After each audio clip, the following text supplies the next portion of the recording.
Shalom. First and foremost, I want to give all praises, honor, and glory to Yahweh, Bahasham, Yahweh Shai, Bahasham, Rakha Kodash. Double honors to the elders and the apostles of Great Millstone, and peace and blessings to the elect. And today we're going to go into the book of First Maccabees, the 11th chapter. And the king of Egypt gathered together a great host, like the sand that lieth upon the seashore, and many ships, and went about through deceit to get Alexander's kingdom, and joined it to his own. So this king of Egypt is Ptolemy, that married his daughter to Alexander, basically now turned on Alexander, right? And basically joined the forces with Demetrius II. So he, using deceit, because he had already gained Alexander's trust, as it says here, went about to try and take the parts that of the kingdom, the Seleucid Empire, that Alexander had onto himself.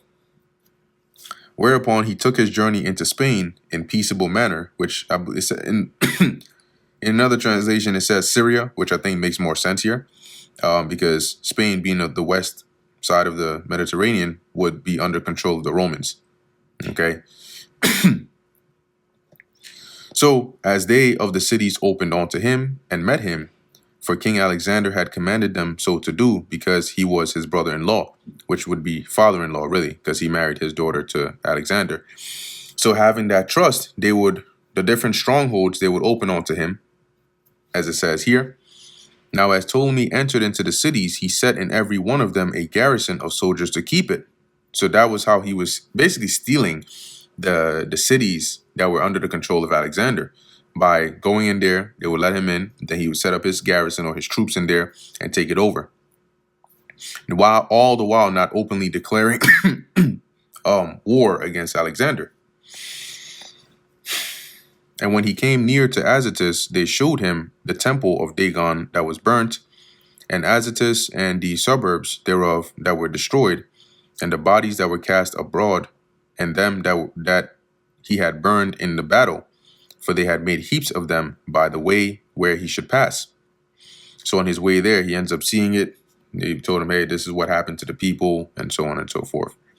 Also, they told the king whatsoever Jonathan had done, to the intent he might blame them, or he might blame him. So they said that to try and turn Ptolemy against Jonathan. But the king held his peace. Then Jonathan met the king with great pomp at Joppa.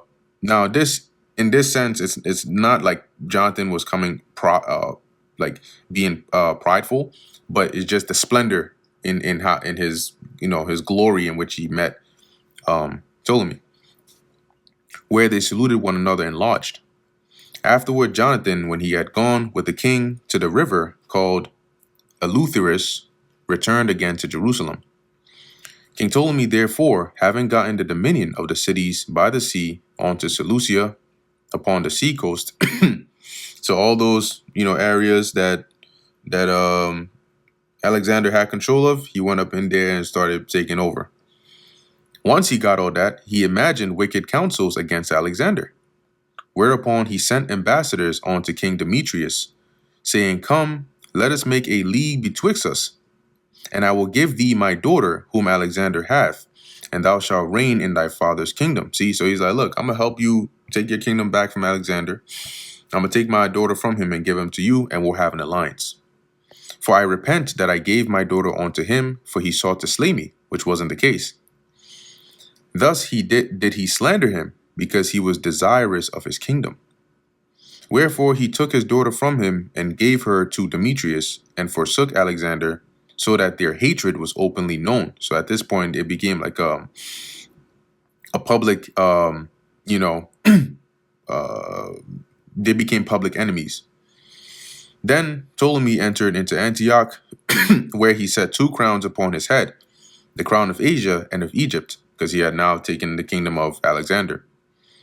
In the mean season was King Alexander in Cilicia, because those that dwelt in those parts had revolted from him. So he went there to try and quell those and get him back in order, under him.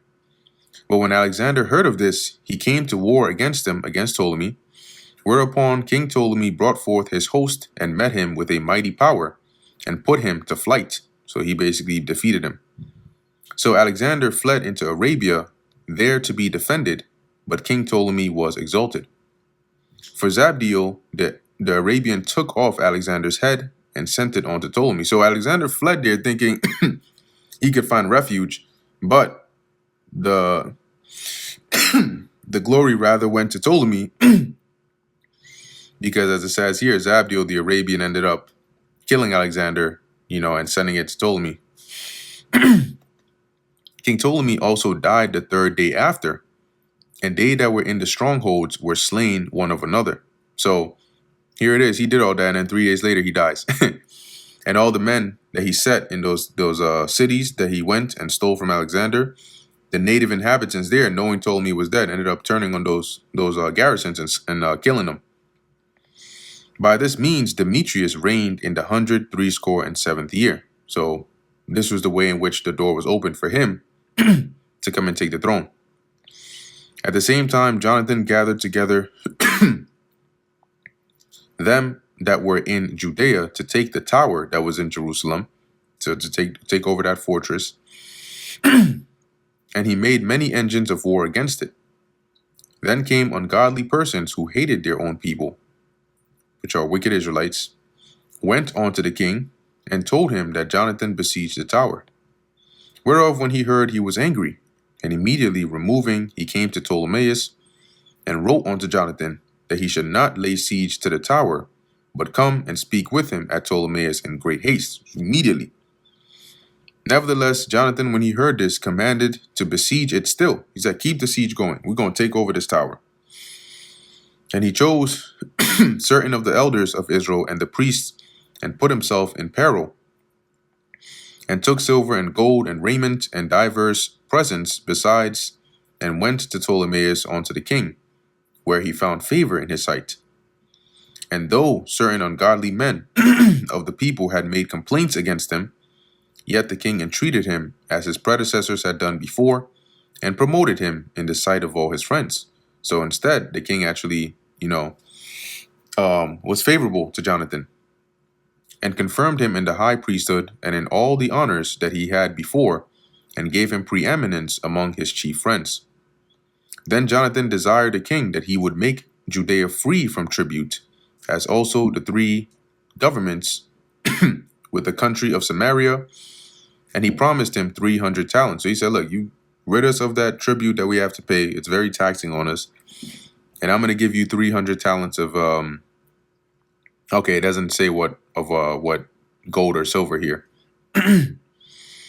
So the king consented and wrote letters unto Jonathan of all these things after this manner.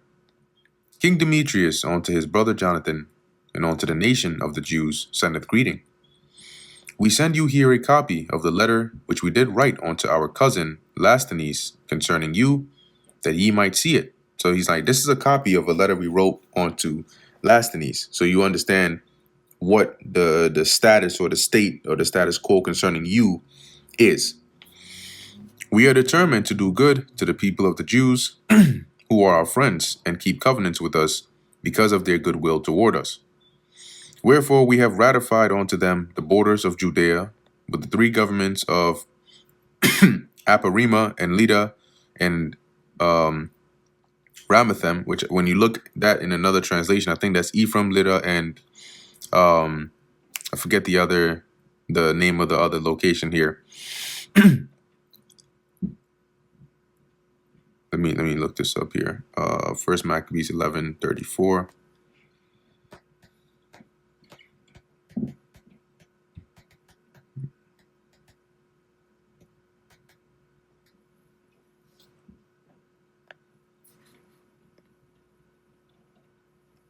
Oh, okay. Well, nope, this is not. Let's see. Let's check this one out.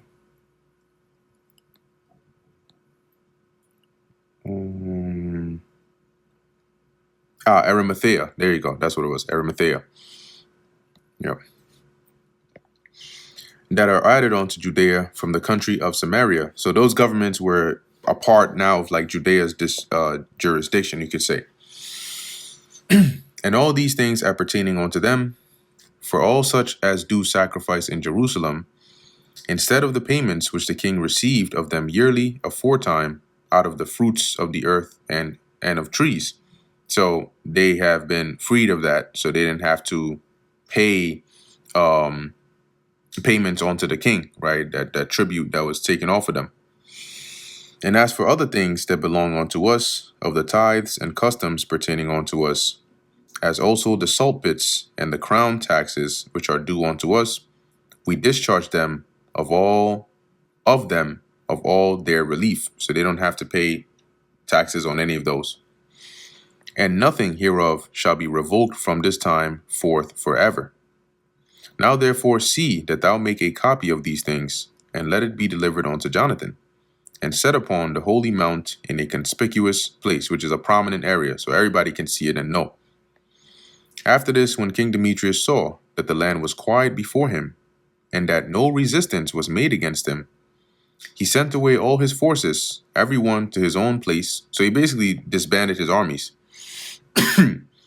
except certain bands of strangers, whom he had gathered from the isles of the heathen, wherefore all the forces of his fathers hated him. So they were like, you dismissing us and keeping these like heathen mercenaries. And they were pretty upset about that because now they're not getting paid. They're not getting any of those. Moreover, there was one Tryphon that had been of Alexander's part. So he supported Alexander in the past, who, seeing that all the host murmured against Demetrius, went to Simalcu, the Arabian, that brought up Antiochus, the young son of Alexander. So going back to Alexander, see if we can, Alexander Ballas, he ends up having a son, Alexander, or Slakia Antiochus, okay, the sixth Dionysus, who was raised, as it says here, by, where we at with it? Simalcu, all right, an Arabian. So Tryphon, which was a supporter of Alexander Ballas, goes and gets Alexander's son from the Arabian. It says here, and lays sore upon him to deliver him this young Antiochus. So he pressed him constantly, like, give me the boy, I'm going to set him up on the throne, that he might reign in his father's stead. He told him, therefore, all that Demetrius had done, and how his men of war were at enmity with him. And there he remained a long season. So Tryphon that was there trying to convince the Arabian was like, yo, look, this guy has dismissed his armies. They're all against him. They're angry at him. He's at a bad position. Now is the time to take the kingdom.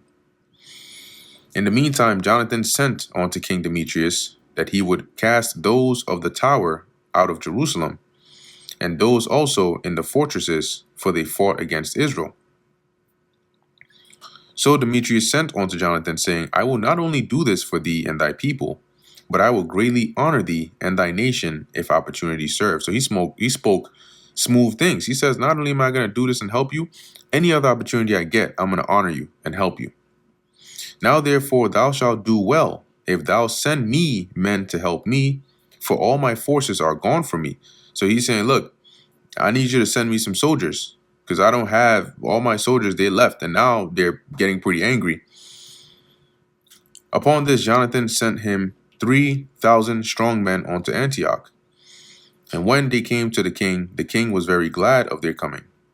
Howbeit, they that were of the city gathered themselves together into the midst of the city, to the number of 120,000 men, and would have slain the king. So he started facing a mutiny on his hand from his own inhabitants of the city.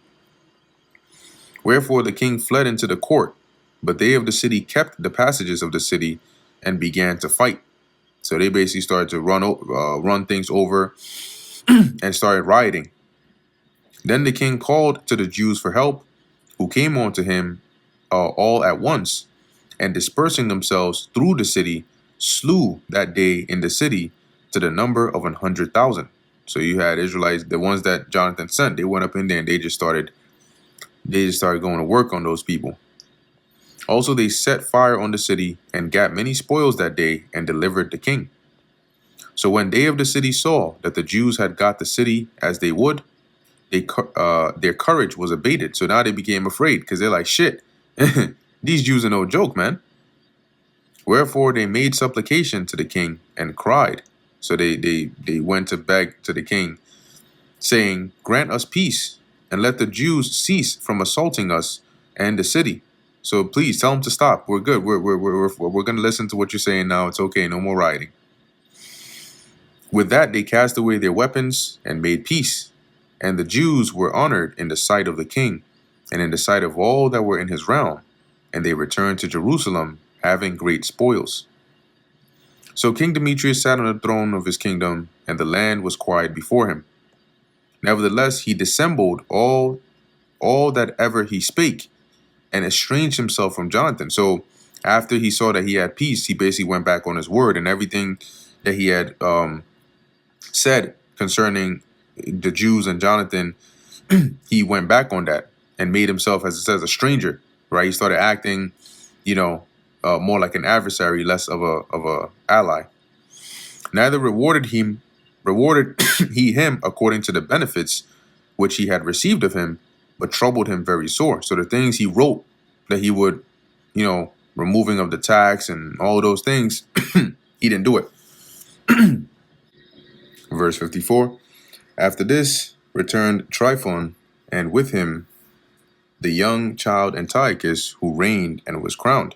Now, when you look up this Tryphon, hopefully that's how you pronounce his name. Let's go and let's say first Maccabees. Diodotus. Let's see what's the little thing on here. Okay. So it says here, Diodotus Tryphon was a Greek king of the Seleucid Empire, initially an official under King Alexander I Ballas. He led a revolt against Alexander's successor, Demetrius II Nicator, in 144 BC. And that's what we're sort of seeing here, right? As he's setting that up. He rapidly gained control of most of Syria and the Levant. At first, he acted as regent and tutor for Alexander's infant son, Antiochus VI Dionysius, which we just read about. But after the death of his charge in 142/141, Diodotus declared himself king, so he basically usurped the throne at that point. He took the royal name Tryphon Autocrator and distanced himself from the Seleucid dynasty for a period between 139 and 138. He was the sole ruler of the Seleucid Empire. However, in 138 BC, Demetrius II's brother, Antiochus VII Sidetes, invaded Syria and brought his rule to an end. So just a little bit about him as we continue to read about him here. So verse 55. Then there gathered unto him all the men of war whom Demetrius had put away, and they fought against Demetrius, who turned his back and fled. So because the men were bitter, because Demetrius had sent him away, they joined the side of Tryphon with the son of Alexander and came against Demetrius. Moreover, Demetrius took the elephants and won Antioch. At that time, young Antiochus wrote unto Jonathan, saying, I confirm thee in the high priesthood, and appoint thee ruler over the 4 governments, and to be one of the king's friends. Upon this he sent him golden vessels to be served in, and gave him leave to drink in gold, and to be clothed in purple, and to wear a golden buckle. His brother Simon also he made captain from the place called the Ladder of Tyrus onto the borders of Egypt. So he gave him a portion where he was captain over there. Then Jonathan went forth and passed through the cities beyond the water, and all the forces of Syria gathered themselves unto him for to help him. And when he came to Ascalon, they of the city met him honorably, from whence he went to Gaza, but they of Gaza shut him out, so they refused to let him in. Wherefore he laid siege onto it, and burned the suburbs thereof with fire, and spoiled them. So he got access in there, and he destroyed them. Not completely wiping everybody out, but subjecting them under him for having refused to let him in. Afterward, when they of Gaza made supplication unto Jonathan, he made peace with them, and took the sons of their chief men for hostages, and sent them to Jerusalem, and passed through the country on to Damascus. Now when Jonathan heard that Demetrius' princes were come to Cadiz, which is in Galilee, with a great power, purposing to remove him out of the country, he went to meet them, and left Simon his brother in the country. Then Simon encamped against Bethsura, and fought against it a long season, and shut it up. So he basically encamped about it, he besieged it. But they desired to have peace with him. So after a while, they were like, look, we can't do this anymore. We want peace, which he granted them, and then put them out from thence, and took the city, and set a garrison in it. So he displaced them. He kicked them out, and he took over. And in the law, it tells you that, right? When you go to war against a city, if they will be peaceful unto you, then you take them over, and there's no need for bloodshed. If not, then you take out the swords. As for Jonathan and his host, they pitched at the water of Genesar, from whence betimes. So they pitched there, and then betimes meaning in the morning. So from there, early in the morning, they gat them to the plain of Nasor. And behold, the host of strangers met them in the plain, who, having laid men in ambush for him in the mountains, came themselves over against him. So when they that lay in ambush rose up out of their places, and joined battle, all that were of Jonathan's side fled. So it was an ambush. And when they saw the ambush, Jonathan's men, they fled. Insomuch as there was not one of them left, except Mattathias, the son of Absalom, and Judas, the son of Calphi, the captains of the host. So it was Jonathan and his two captains. It's crazy. Then Jonathan rent his clothes, and cast earth upon his head, and prayed. Afterwards, turning again to battle, he put them to flight, and so they ran. So just the three of them put these enemies to flight, meaning they discomfited them, beat them, and then basically pursued after them. Now when his own men that were fled saw this, they turned again unto him, and pursued them to Cadiz, even onto their own tents, and there they encamped. So when they saw it, they said, "Oh, let's go back." So there were slain of the heathen that day about 3,000 men, but Jonathan returned to Jerusalem. And that brings us to the end of the book of First Maccabees, the 11th chapter. Lord willing, that was edifying to the elect. In closing, I want to give all praises, honor, and glory to Yahweh, Bahasham, Yahweh Shai, Bahasham, Rakha Kodash. And until next time, Shalom.